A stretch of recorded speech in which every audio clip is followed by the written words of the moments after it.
modal 1 juta, modal 10 juta, dan modal 100 juta.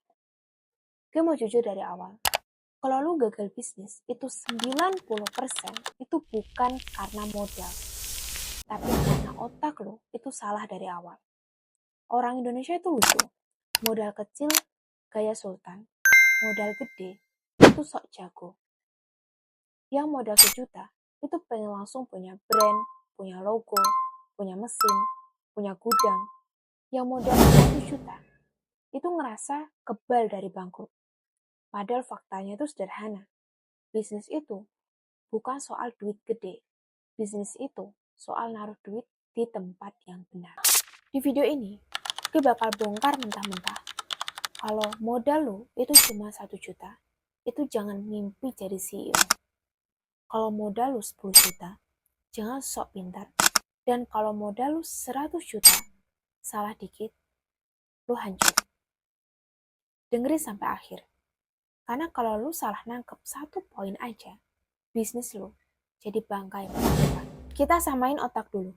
Bisnis itu bukan passion, bisnis itu bukan mimpi, bisnis itu arus kas. Uang keluar, uang masuk. Masalahnya nggak semua uang keluar itu pintar. Ada 2 jenis pengeluaran. Yang pertama, capital expenditure, beli mesin, beli alat, beli perlengkapan. Sekali beli, pakai lama, dan kelihatannya keren. Yang kedua, operation expenditure, biaya buat hidup. Dan operation ini dibagi menjadi 2 lagi, yaitu fixed cost dan variable cost. Fixed cost itu penyakit. Mau jualan atau enggak, itu tetap bayar. Sewa, gaji, listrik. Variable cost itu sehat. Ada jualan, ada biaya. Nggak ada jualan, itu nggak ada keluar uang. Sekarang dengerin baik-baik. Makin kecil modal lo, itu makin haram fixed cost. Makin gede modal lo, itu makin mahal harga gobloknya. Kalau lo nggak ngerti video ini, tutup videonya. Karena sisanya bakal percuma. Kalau modal lo cuma 1 juta, atau bahkan di bawah itu, gue mau ngomong kasar sedikit. Jangan sok bangun bisnis. Lo bukan entrepreneur. Lo lagi latihan jadi orang waras. Kesalahan paling tolol orang modal kecil itu adalah pengen kelihatan bisnis. Beli alat, beli mesin, beli stok. Padahal duit lo tuh tipis. Mental lo juga tipis. Di fase ini, capital expenditure itu musuh. Lo beli mesin, salah. Lo stok barang, salah. Lo sewa tempat, bunuh diri.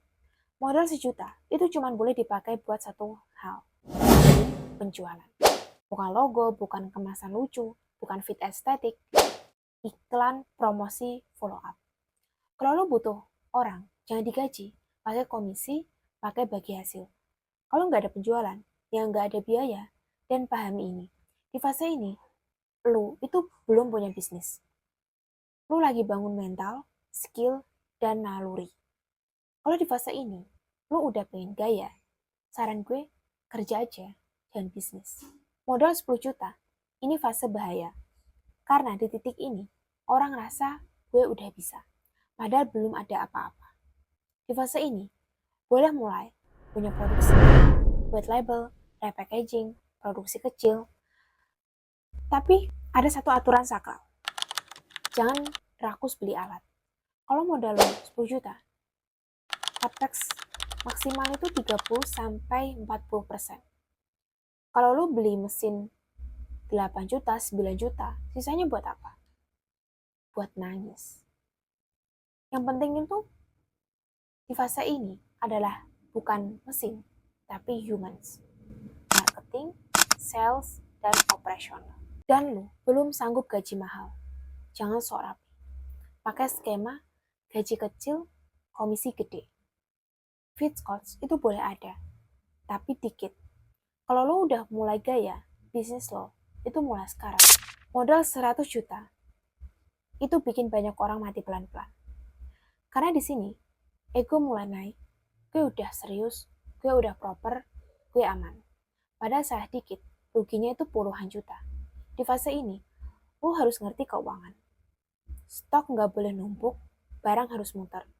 Kalau barang lo diem lebih dari 6 bulan, itu bukan aset. Dan di fase ini, bisnis berubah jadi organisasi.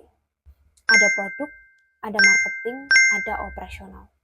Owner yang masih ngerjain ini semua, itu bukan hero. Kalau di awal, lu kerja keras. Dan di sini, lu harus kerja pintar. Sekarang, tanpa modal. Tanpa modal itu ada. Tapi bayarnya pakai apa? Tenaga dan waktu. Posting sendiri, chat sendiri, follow up sendiri, masuk grup, bangun trust, komen manual. Capek? Iya. Tapi ini harga masuk. Dan dapetin penjualan pertama, itu baru bisa ngomongin modal. Modal itu bukan masalah utama. Modal itu cuma alat. Yang bikin orang gagal itu salah fase, salah gaya, salah ego. Bisnis itu bukan soal siapa yang paling semangat, tapi siapa yang paling ngerti aturan mainnya. Kalau video ini nusuk, bagus. Artinya masih ada yang bisa diselamatkan. Sampai ketemu di video berikutnya.